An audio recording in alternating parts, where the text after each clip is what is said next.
में ले आ रहा हूँ। यहाँ पर खतरनाक रोबोट है।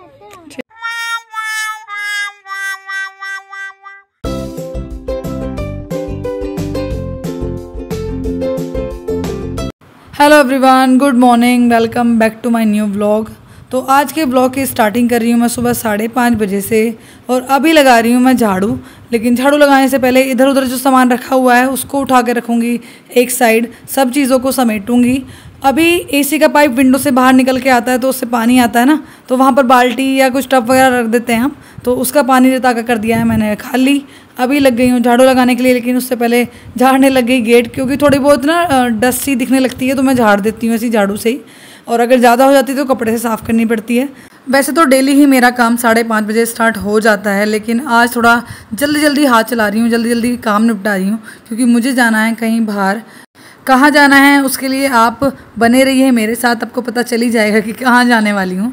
तो बस अभी फटाफट से गमले हटाकर झाड़ू लगा रही हूँ, क्योंकि थोड़ी बहुत कूड़ा इधर उधर भाग जाता है। जैसे पंखा चला लेते हैं ना बरामदे में, तो कूड़ा गमलों के पीछे चला जाता है कई बार, इसीलिए सभी को हटा हटा कर लगा दिए झाड़ू। अभी जीने के नीचे ना काफ़ी सारा सामान इधर उधर बिखरा पड़ा था। मोहित लेके आए थे खेत के लिए दवाई, तो वो भी मोहित ने ऐसे ही साइड में रख रखी थी, जिसको मैंने झाड़ू लगा कर दिया है जीने के नीचे, क्योंकि दवाई वगैरह रहती हैं तो थोड़ा जोरावर की पहुंच से मुझे दूर रखना पड़ता है इन चीज़ों को। तो बस अभी झाड़ू आधी तो लगी है, लेकिन आधी लगाऊंगी मैं चाय रखने के बाद। तो आ गई हूँ रसोई में और रख दिया है पानी चाय के लिए, लेकिन देखा कि चाय की पत्ती है ही नहीं, डब्बा खाली है, तो इसीलिए जो ग्रोसरी का सामान रखा रहता है ना, तो उसमें अभी 2-3 पैकेट हैं जो एक्स्ट्रा रखे हुए हैं, तो मैंने एक पैकेट खोला और अपना डिब्बे में करके रख दिया, और जितना मुझे चाय में डालना था उतना डाल दिया। अभी डाल रही हूँ मैं शक्कर, क्योंकि मैं शक्कर की ही चाय बनाती हूँ, चीनी कम ही डालती हूँ। मुझे दिख गए रसोई में काफ़ी सारे बर्तन, और मैंने ये जो बर्नर वगैरह ना इनको भी हटा के रख दिया, क्योंकि इनको भी मैं मांजती हूँ, डेली साफ़ करती हूँ। सबसे पहले जो बर्तन रात के मंजे हुए हैं उनको रख दूँगी सबको रैक्स में, जिससे कि यहाँ पर जगह हो जाए, क्योंकि बर्तन जब रखे रहते हैं ना तो और मांज कर जब रखो ना वो गिरने लगते हैं, बहुत ज़्यादा आवाज़ करते हैं सुबह के टाइम, तो इसीलिए पहले सारे बर्तन जमा देती हूँ, उसके बाद ही मैं मांजने लगती हूँ। तो सारे बर्तन मैंने इकट्ठे कर लिए थे, कैसरोल भी और चकला बेलन और गैस के बर्नर सभी मैंने इकट्ठे कर लिए हैं। मैंने कहा इनको बाद में क्या मानूंगी, आज जब लगी गई हूँ तो साथ के साथ मांज ही देती हूँ। तो चाय भी बन गई है, डाल दिया मैंने दूध उसमें। टाइम हो गया है 6:30, रसोई साफ़ हो गई है, बर्तन बन गए हैं, झाड़ू लग गई है, इतना काम मेरा निपट चुका है। तो अभी बैठ गई हूँ मैं पानी पीने के लिए, जो मैं सुबह के टाइम आधा लीटर से ज़्यादा पानी पीती हूँ। तो बस अपना मग्घा ले लिया है, कुर्सी बिछा ली है, पंखा चला लिया है, थोड़ा सा देर आराम भी हो जाएगा और अपना पानी पीना भी हो जाएगा।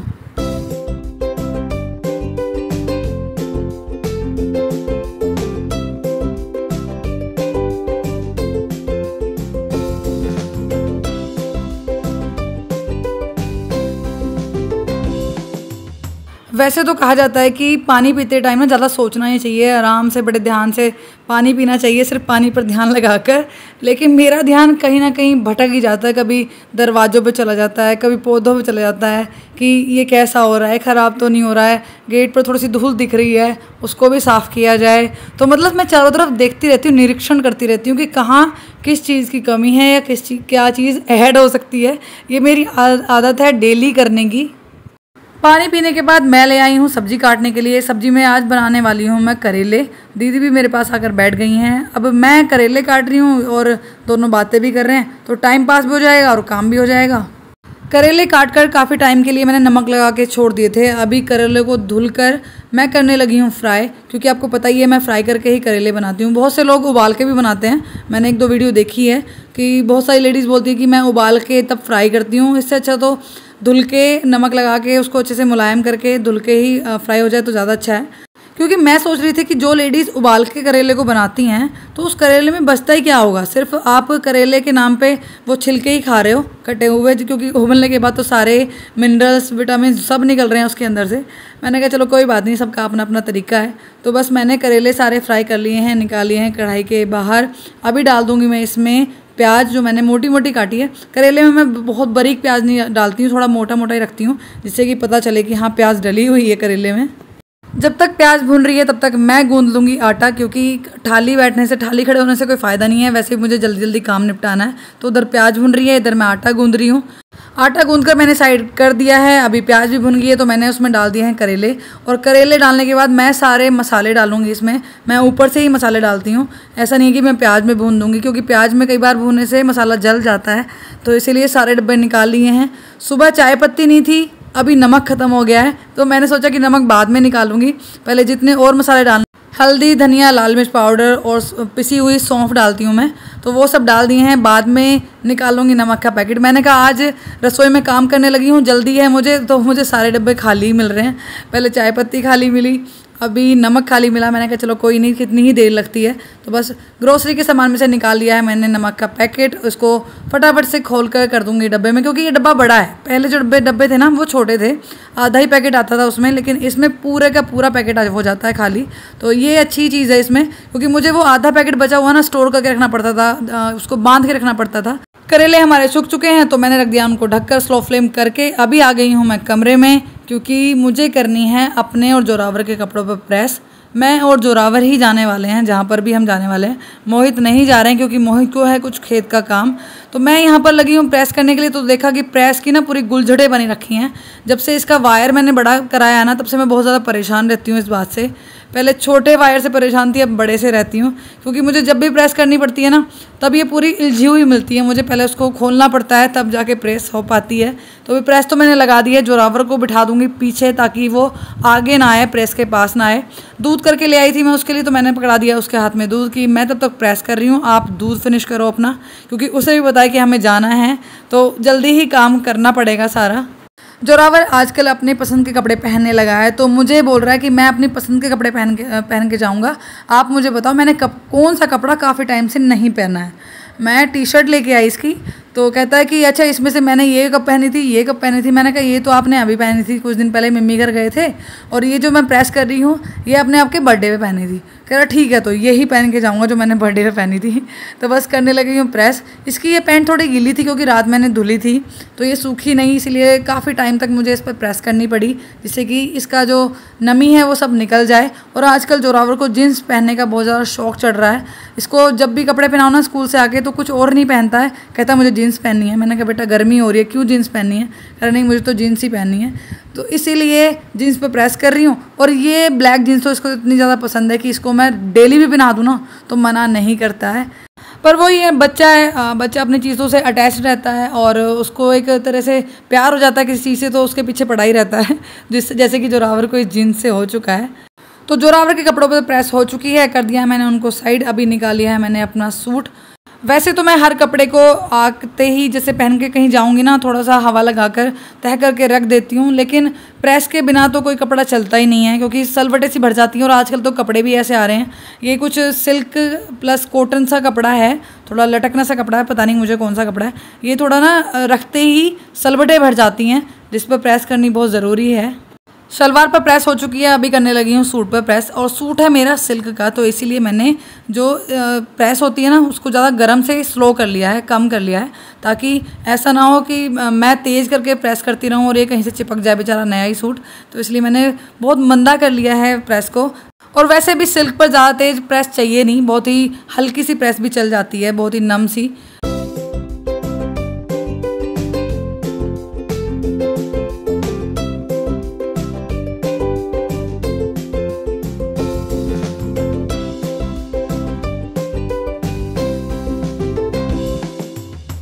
तो प्रेस हो चुकी है डन। अभी मैंने वायर भी हटा दिया है और आ गई हूँ ऊपर कपड़े लेकर, क्योंकि रात मैंने काफ़ी सारे कपड़े धुले थे जिनको सुखाना है।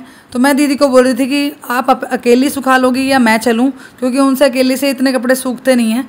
मैंने कहा चलो फिर मैं चलती हूँ और दोनों मिलकर जल्दी जल्दी सुखा देंगे, फिर नहीं तो आप अकेली तंग होती रहोगी, क्योंकि मुझे जल्दी जल्दी जाना भी है। और मैं ऊपर कपड़े सुखाई रही थी कि इतने मम्मी का फ़ोन भी आ गया कि हम लोग आ रहे हैं तो तैयार रही हो।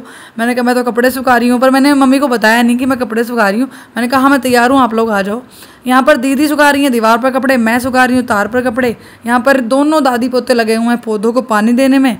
देने तो आई थी मम्मी पौधों को पानी, क्योंकि थोड़ा सा पक्षियों को दाना देने के लिए आती हैं, वो पानी डालने के लिए आती हैं, रखने के लिए, तो वो पौधों में भी पानी दे देती हैं। लेकिन आज जोरावर आ गया मेरे साथ, तो कहता कि मैं दूंगा पानी, कोई नहीं देगा पौधों को पानी, मैं दूंगा। तो इसलिए छोटा सा एक बर्तन ले रखा है मिट्टी का, जिसको लेके चारों तरफ घूमता फिर रहा है और भर भर के पानी दे रहा है।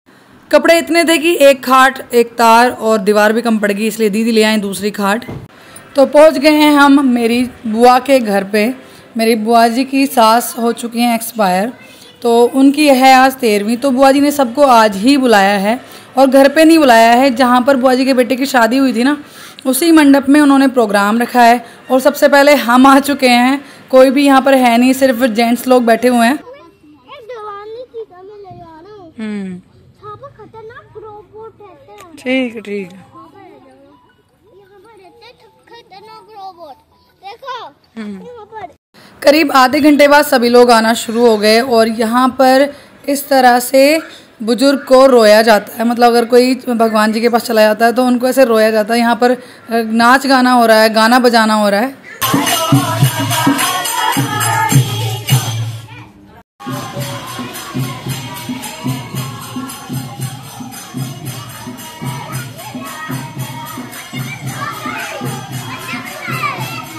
तो यहाँ पर कुछ इस तरह से बड़े बुजुर्ग को विदा किया जाता है उनकी 13वीं पर। ऐसा पहली बार देखा है मैंने, मतलब हमारे साइड नहीं होता है ऐसा कुछ, हरियाणा में ऐसा कुछ चलता है शायद, तो इसीलिए ये सब चीज़ें यहाँ पर हो रही हैं। जोरावर यहाँ खेलने लगा है, मैं दूसरे साइड आके बैठ गई हूँ क्योंकि उधर ना बहुत ज़्यादा गर्मी लग रही थी। तो जोरावर को मिल गए यहाँ पर इसके दोस्त, उनके साथ खेलने लग गया है। और बच्चों को बच्चे मिल जाएँ तो ज़्यादा अच्छा रहता है, नहीं तो हमें ही तंग करते रहते हैं बच्चे, या फिर फ़ोन मांगते रहते हैं आजकल। तो इसीलिए बच्चों के साथ खेलना बहुत ज़रूरी है। और यहाँ पर गद्दों पर घूम घूम कर खेल रहे हैं ये। मम्मी ने मुझे बोला है कि गाड़ी में रखे हैं कपड़े, तो तू उनको उठा के ले आ। तो मैं पापा से पूछ रही हूँ, पापा जी कहाँ रखे हैं, मुझे नहीं मिले सीट पर। तो वो रखे हुए थे पीछे डिग्गी में, तो बस मैंने उठा लिए कपड़े। हमारे यहाँ पर कपड़े दिए जाते हैं, जैसे मेरी बुआ जी की सास से एक्सपायर हुई है ना, तो मेरे फूफा जी को कपड़े आते हैं। तो बस मैंने उठा लिए कपड़े और चल दी हूँ मम्मी के पास। उधर मम्मी और चाची दोनों बैठकर बातें कर रही हैं, क्योंकि इन दोनों को बुआ जी को काफ़ी सारे नेक देने हैं, कपड़े देने हैं, तो उसी के लिए मेरा वेट कर रही हैं। जोरावर मुझसे पूछ रहा है, मम्मा किसके कपड़े लेके आई हो? मैंने कहा आपके नहीं है बेटा, मेरे फूफा जी के हैं ये। थोड़ी देर बाद आ गए मेरे फूफा जी, मेरे छोटे वाले फूफा जी हैं, जिनके घर पे हम आए हैं वो मेरे हैं बीच वाले फूफा जी। तो ये छोटे वाले फूफा जी आ गए, जोरावर से बहुत अच्छे से मिले। तो कह रहे थे कि मैं ना रास्ते में आपकी बातें करके आ रहा था कि जोरावर मिलेगा हमें और कितनी अच्छी बातें करता है। तो जोरावर यहाँ पे नंगे पैर घूम रहा था। फूफा जी कहने लगे कि आप नंगे पैर क्यों घूम रहे हो, अपने सैंडल चप्पल जो भी पहन के आए हो वो पहनो। तो कहता है लो आप भी पहना दो। तो नाना से अपने सैंडल पहन रहा है और बोल रहा है कि आप सही नहीं पहना रहे हो, आप बेकार पहना रहे हो, मेरी मम्मा अच्छे से पहनाती है। क्योंकि फूफा जी को दिखाई नहीं दिया, पीछे वाला जो एडी वाला हिस्सा होता है ना वो दबा दिया।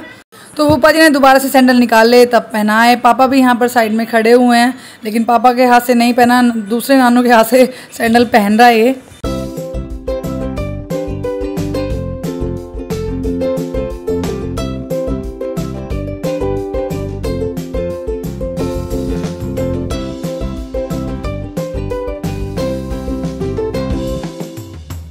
तो ये हूँ मैं, और मौसम काफ़ी अच्छा हो रहा है, बाहर घटा हो गई है। मतलब जब हम आए थे ना बहुत ज़्यादा गर्मी थी। और मैं बना रही हूँ जोरावर के साथ वीडियो, क्योंकि जब से मैं आई हूँ ना मैंने अपनी कुछ भी वीडियो नहीं बनाई है। आ गए हैं हम घर और रात का टाइम है, करीब 8 बज रहे हैं। और मैं पहन के गई थी ये वाला सूट, आपने पहले भी देखा हुआ है इसको, और जब मैं प्रेस करी थी तब भी आपने देख ही लिया होगा। लेकिन मैंने सोचा कि एक फुल वीडियो बना ही देती हूँ अपनी।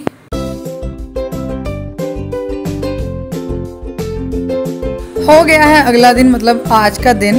कल मैंने आकर कुछ भी वीडियो नहीं बनाई, क्योंकि जोरावर को रात ही बुखार चढ़ गया था और मैं आते हुए रास्ते में ही दवाई ले आई थी जोरावर की। तो रात तो मैंने दवाई दे दी थी इसको, लेकिन रात उतर गया बुखार दोबारा से। अब सुबह के टाइम फिर से चढ़ना शुरू हो गया है। मैंने थर्मामीटर से नापा तो देखा 102 बुखार है। मैंने कहा बहुत ज़्यादा एक्सट्रीम बुखार हो रखा है मेरे बेटे को। तो सबसे पहले मैंने इसको दवाई दे दी, और दवाई देने के बाद अभी बैठ गई हूँ ठंडी पट्टी रखने के लिए। क्योंकि अगर बुखार तेज़ हो, चाहे बच्चा हो या बड़ा हो, तो ठंडी पट्टियाँ रखनी बहुत ज़रूरी होती हैं, रखनी चाहिए, जिससे कि थोड़ा सा टेम्परेचर लो होता है। वैसे तो दवाई भी अपना काम करेगी, लेकिन पट्टी अपना काम करेगी। तो इसलिए मैंने एक वाइट कलर का हैंकी ले लिया है इसके पापा का, जिसको मैंने अच्छे से फोल्ड कर लिया है, पानी में डिप करके इसके माथे पर बार बार लगाए जा रही हूँ। और जोरावर जब बीमार होता है ना तो बिल्कुल एकदम से ऐसे हो जाता है, शांत चुप हो जाता है, फिर इधर उधर नहीं भागता है। तो अभी उतारने लगी हूँ मैं इसकी नज़र, क्योंकि कल जब ये गया है ना तो बहुत ज़्यादा बातें बनाई हैं इसने, पापा के साथ, मम्मी के साथ, नानियों के साथ, और वहाँ पर भी पहुँचकर मेरी बुआ जी, फूफा जी सबसे इसने बहुत बातें बनाई हैं और भागा फिरा है वहाँ बहुत ज़्यादा। तो जिस वजह से शायद इसको नज़र भी लग गई होगी, तो मैंने नज़र भी उतार दी है इसकी। जोरावर का माथा तो ठंडा हो गया है ऑलमोस्ट। अभी हाथों पैरों पर मैं अच्छे से पट्टी रगड़ दूंगी ठंडे पानी की। और जोरावर की नाक बहुत ज़्यादा तेज़ गर्म हो रही है, तो मैं जोरावर को बोल रही हूँ कि आपकी तो नाक भी बहुत तेज़ गर्म हो रही है। तो कह रहा पट्टी मेरी नाक पे भी रख दो। तो नाक पे पट्टी मैंने पट्टी तो नहीं रखी, लेकिन हल्का हल्का पोंछ दिया मुंह को और नाक को, जिससे कि थोड़ा सा ठंडा महसूस हो इसको। थोड़ी सी भी तबीयत ख़राब हो जाए ना तो मुझे अपने पास से नहीं हिलने देता है। ये हमेशा से ऐसे ही करता है। और कोई भी बच्चा हो अपनी माँ को दूर भेजना नहीं चाहेगा जब वो बीमार होता है। हम भी इतने बड़े हो रहे हैं, हम भी अपनी मम्मी को चाहते हैं कि जब हमें कोई दिक्कत होती है ना कि मम्मी हमारे पास हो या हम मम्मी के पास हों, लेकिन ऐसा अब नहीं हो सकता है। वो चीज़ तो इम्पॉसिबल है। लेकिन हाँ, जब मम्मी के पास चली जाती हूँ, कुछ तबीयत ख़राब हो जाए तो मम्मी मुझसे कुछ भी नहीं कराती हैं। मैं मम्मी को बार बार बुलाती रहती हूँ, तंग करती रहती हूँ, लेकिन मम्मी कुछ भी नहीं कहती हैं। वही चीज़ जोरावर के साथ है।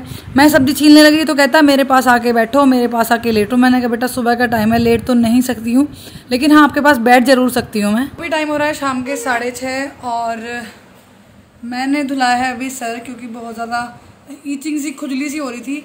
मैंने कहा पता नहीं क्यों हो रही है, क्योंकि तो कल ट्रैवल किया उसकी वजह से भी, और कल आने के बाद कुछ भी शूट नहीं किया, कुछ भी रिकॉर्ड नहीं किया, क्योंकि जोरावर को हो रहा था बहुत ज़्यादा तेज़ बुखार। और आते ही मैं इसके चक्कर में लगी, पहले इसको दवाई वगैरह दी, उसके बाद मेरी भी तबीयत ऐसी लग रही थी, मतलब टांगों में बहुत ज़्यादा दर्द हो रहा था। पहले तो नहीं होता था बिल्कुल भी, कहीं मैं कहीं भी चली जाऊँ, कहीं भी ट्रैवल कर लूँ, कुछ नहीं होता था। लेकिन पता नहीं क्या उम्र का तकाजा है, क्या है। आजकल मैं थक जाती हूँ, अब मैं थक जाती हूँ। काम करके पहले नहीं थकती थी, अब थक जाती हूँ। तो शायद उम्र होने लगी है, बुढ़ी होने लगी हूँ मैं, है ना जोरावर। तो फिर जोरावर भी सो गया दवाई लेने के बाद, मैं भी सो गई। सुबह उठते ही देखा जोरावर का मैंने आज टेम्परेचर चेक किया तो 102 बुखार। फिर मैं लग गई इसके साथ, जैसा कि आपने देखा ही।